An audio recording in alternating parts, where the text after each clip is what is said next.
Olá, estudante! Continuando a semana de acolhimento do ciclo 4, quero lembrar que o PET 4 está disponível para download no site estudeemcasa.educação.mg.gov.br. Quem está conosco é o professor Leonardo Greco, de Geografia.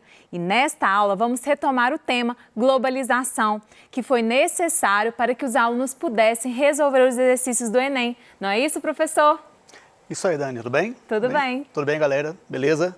Exatamente, a gente vai analisar a questão da globalização, mais especificamente com relação às questões territoriais, como que esses assuntos, esses problemas, em alguns casos, né, estão sendo conduzidos se a gente pensar que a globalização está cada vez mais intensa, mais dinâmica, né?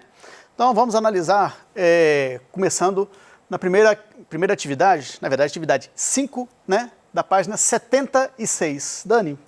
Vamos lá. Comente a situação dos intensos conflitos vivenciados no território brasileiro relacionados ao povo indígena.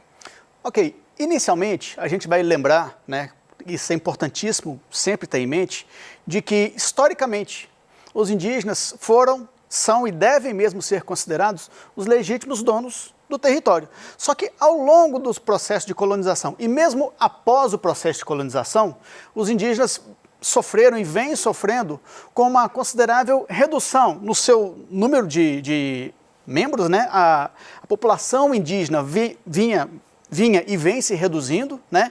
E também com relação à área que está disponível para que esse povo, essa nação, né, a nação indígena, possa ocupar, possa viver com o mínimo de dignidade aqui no território brasileiro. Observem a sugestão de resposta, pessoal.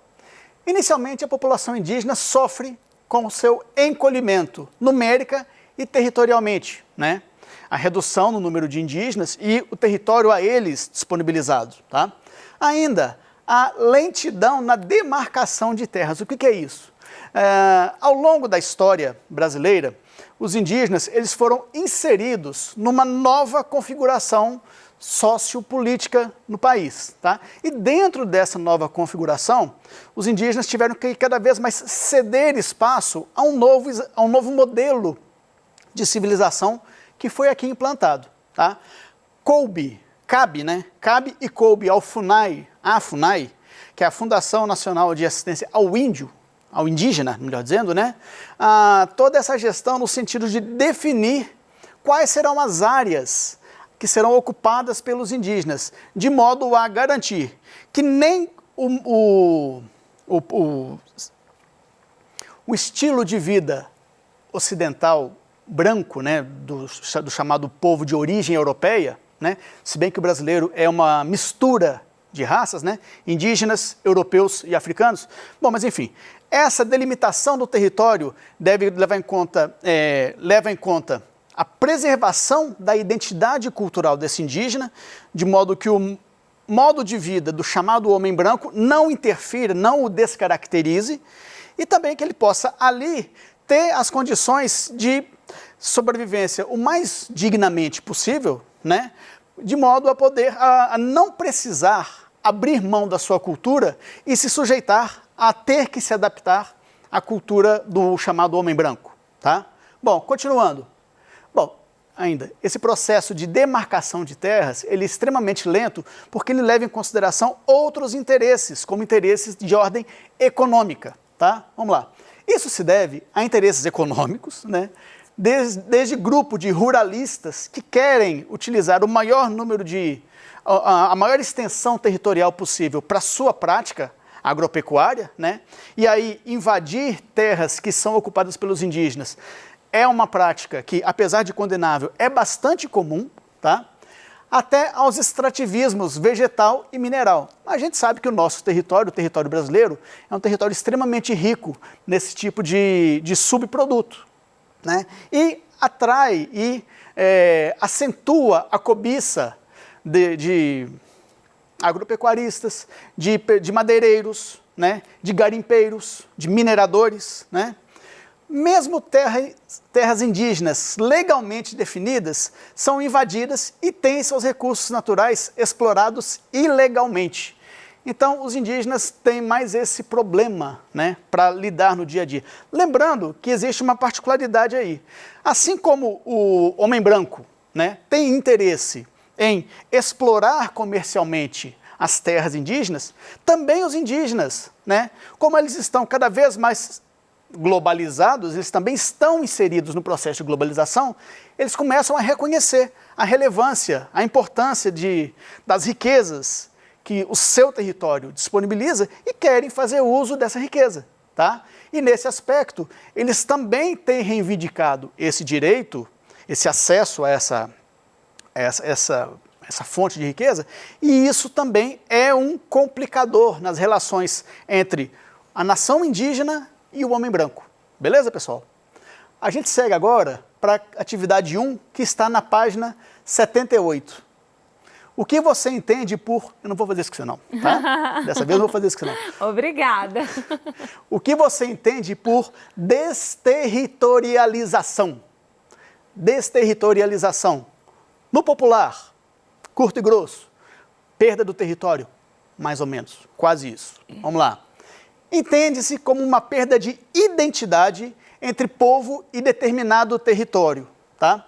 De fato, a perda de território se dá primeiro dentro das inter-relações que são ou reformuladas ou desfeitas. Como assim? Determinado grupo de pessoas, determinado grupo social, vê a sua situação no seu território de origem, o seu chamado berço, né, extremamente dificultada, seja por questões de ordem econômica, de ordem social, de ordem política. Acontecem vários fatores que inviabilizam a permanência de determinado grupo em um território. Então, inicialmente, a perda do território, ela se dá na questão da perda da identidade, se dá no aspecto mais abstrato, tá? E aí, essa população se vê forçada a iniciativas, para o cenário em que ela vive, iniciativas drásticas, dramáticas. Primeiro, a perda de identidade com determinado território, o que pode resultar posteriormente na perda efetiva de um território. Pensem numa situação de um país, por exemplo, que está em constante guerra civil. Por mais que uma família, vamos pensar micro, tá? Vamos pensar numa família. Por mais que uma família tenha, ao longo dos anos, tenha conseguido se estabelecer economicamente numa região, o fato de viver num país em constantes conflitos torna aquela situação inviável para aquela família. Então, muitas vezes a família tem que sacrificar uma história de vida, tudo que conquistou, abrir mão de tudo e, literalmente, muitas vezes, recomeçar da estaca zero, né? E aí, abrem mão da vida naquele território, e aí que se dá o processo de desterritorialização, né? E aí a pessoa, o grupo familiar, né, se sujeita a novas realidades, né, que podem ou não ser positivas para essa pessoa.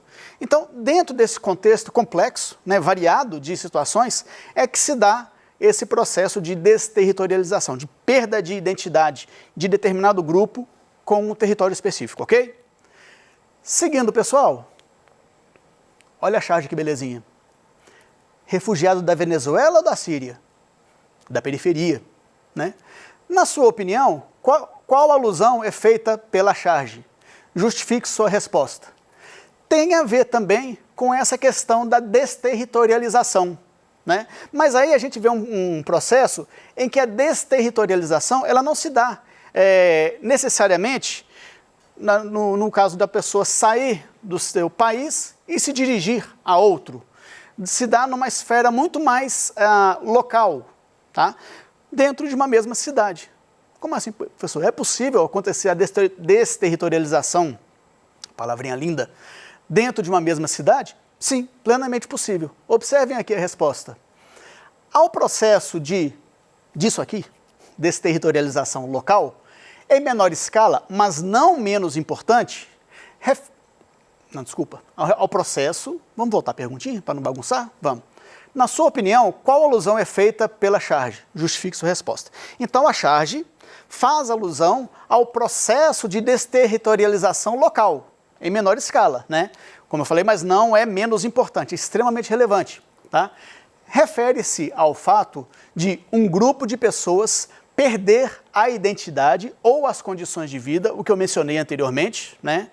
Um grupo de pessoas pode viver num país de economia frágil e isso inviabiliza o sustento da sua família, ou pode viver num país em que a situação econômica do país era extremamente próspera, então a família ou o grupo de pessoas conseguiu se estabelecer, se consolidar, mas uma questão política, conflitos civis, tornaram a permanência naquele local inviável. E aí tiveram que se retirar dali, né? Sem significar, contudo, uma mudança de cidade, estado ou país. No contexto das cidades, a gente percebe muito em regiões de periferia, onde existem facções criminosas que dominam determinadas áreas. E aí vários grupos familiares que não se enquadram na questão de serem marginais, tal, né? Fragilizados, com medo, né? Inseguros, são forçados a se deslocar daquela região de periferia para outras áreas da cidade. E aí a gente percebe, às vezes, um movimento de êxodo urbano, o inverso daquele chamado êxodo rural, que a gente aprendeu há muito tempo atrás, né? Da família sair do campo e ir para a cidade. Essa questão da desterritorialização urbana, muitas vezes leva as famílias a fazerem o caminho de volta, né? Então elas saem da área de periferia dos centros urbanos e buscam voltar para o campo. É uma alternativa, né? Quer dizer que vai ser bem sucedida? Não, com certeza, mas pelo menos aquela situação de insegurança, ela vai deixar para trás. Como eu falei, é uma alternativa, né? Próxima questão, vou pedir para a Dani para ler de novo para a gente, por favor. Vamos lá, essa atividade 3 está na página 79 do seu PET. A vida como refugiado pode ser difícil de imaginar, mas para 25,4 milhões de pessoas em todo o mundo é uma realidade apavorante. Eles contam com nosso apoio para reconstruir suas vidas. Aponte os principais desafios enfrentados pelos refugiados no mundo globalizado. Então pensemos uma coisa. A globalização, se por um lado ela torna as relações econômicas, relações sociais, as relações culturais também cada vez mais dinâmicas, né? Relativiza a questão dos limites territoriais, das fronteiras, né? O trânsito de pessoas se torna cada vez mais facilitado, ela também pode potencializar um problema considerado, por exemplo, com relação à migração, né? Migração que não aconteceu com a globalização, já vem há muito tempo esse processo de transferência de pessoas de um país a outro, de um território a outro, mas a globalização potencializa essa questão. E como que esses imigrantes, vamos dizer assim, né, a pessoa que sai do seu território em busca de uma nova vida em uma outra região, como que essa pessoa se estabelece nesse novo território? Quais são os desafios aos quais ela está sujeita e como que ela lida com isso? Vamos lá. Para os chamados refugiados, que são aquelas pessoas que migram para outros territórios, porque foram forçados por uma situação de intensa instabilidade, falta de estabilidade, tá?